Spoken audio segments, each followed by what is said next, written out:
Have you ever been stuck in the middle of a narcissist's never-ending plan to make you look like the bad guy? A lot of the time, their actions look more like a strange play than a normal argument. They change the truth about your actions and go to amazing lengths to make other people, and maybe even themselves, believe that you are the embodiment of evil. Why do they do this, though?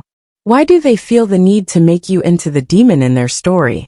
As we go through this video, we'll look at the narcissist's goals, manipulative strategies, and how their desperate attempts to show you the problem can affect you and those around you.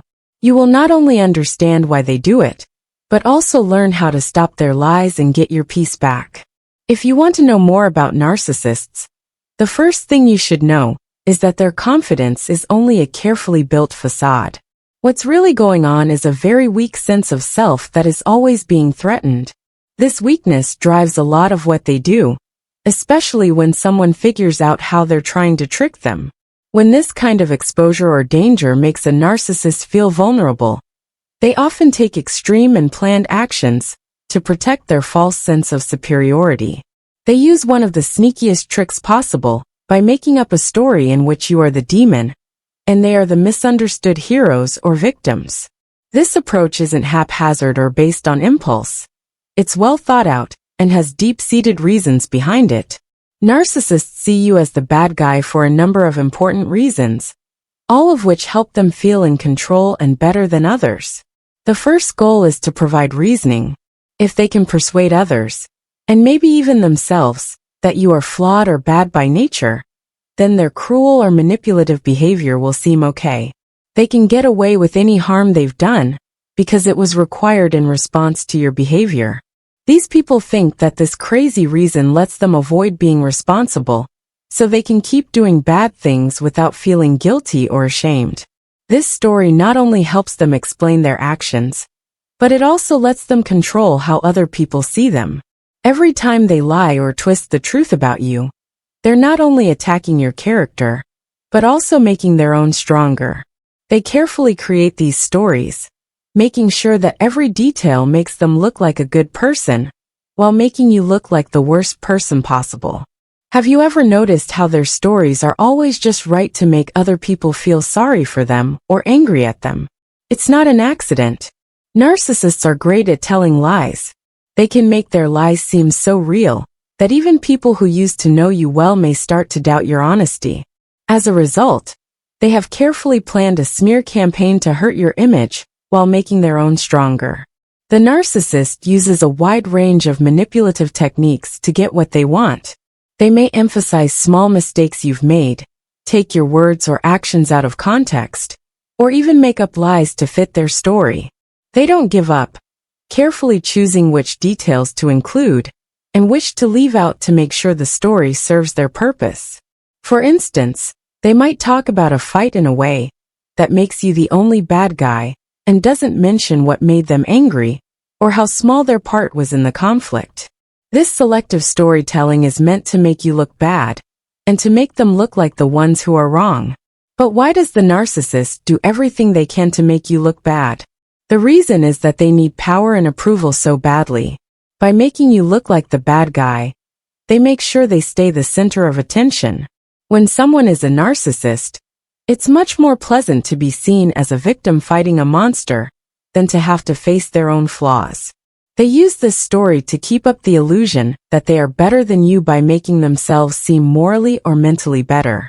This strategy also makes you less social with other people.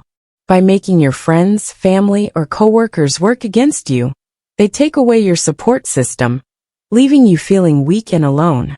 They want you to be alone because it makes you more open to their control and more likely to return to their group, which is exactly what they want. The smear effort changes more than just your relationships with other people. It changes how you feel about yourself as well. The narcissist's constant attacks can make you question your own actions, words, and goals because they use manipulation to make it hard to figure out who you are.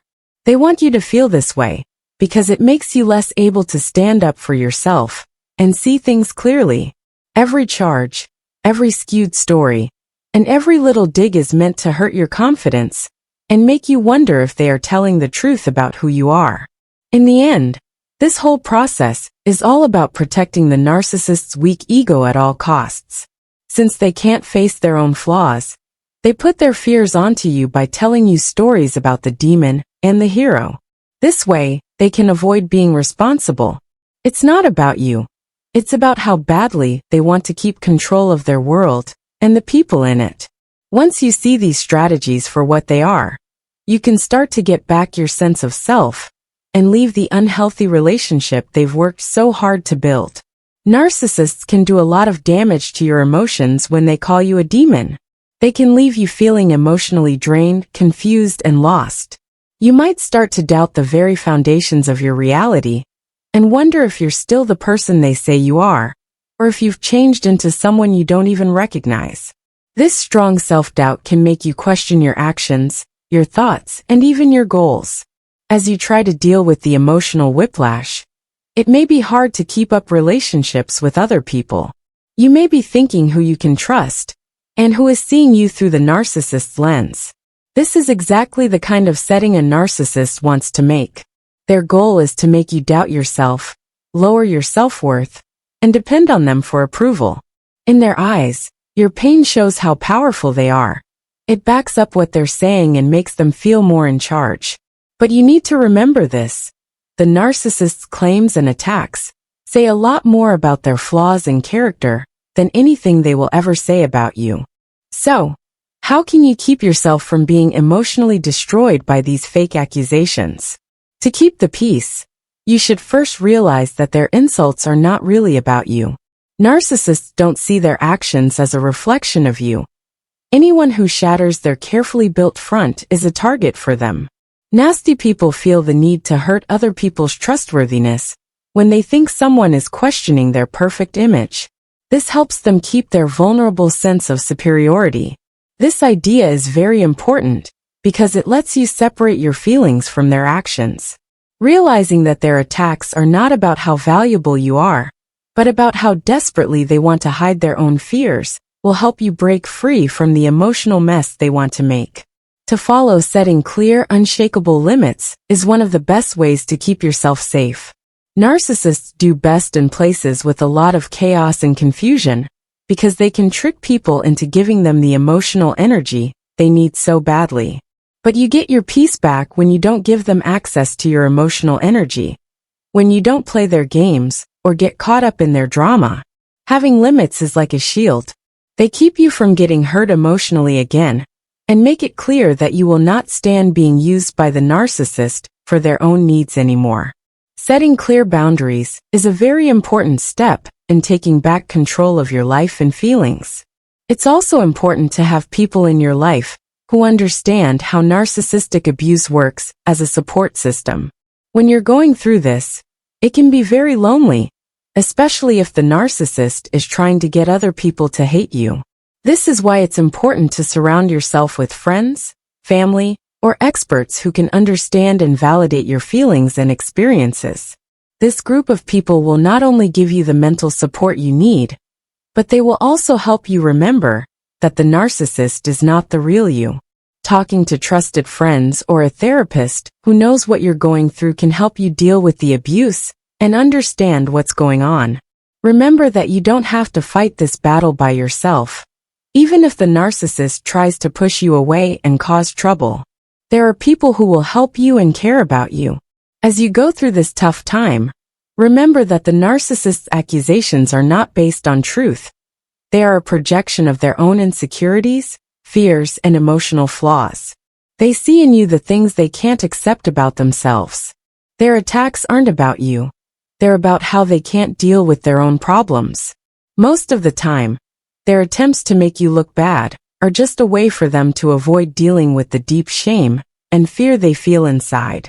You take away their power when you stick to your truth and don't give in to their toxic games or attempts to control you emotionally. You stop adding to their story, and you start to take back the power they used to have over you.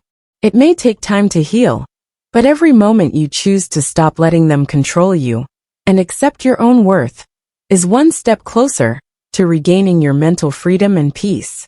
Thanks for spending time with me to talk about this important subject.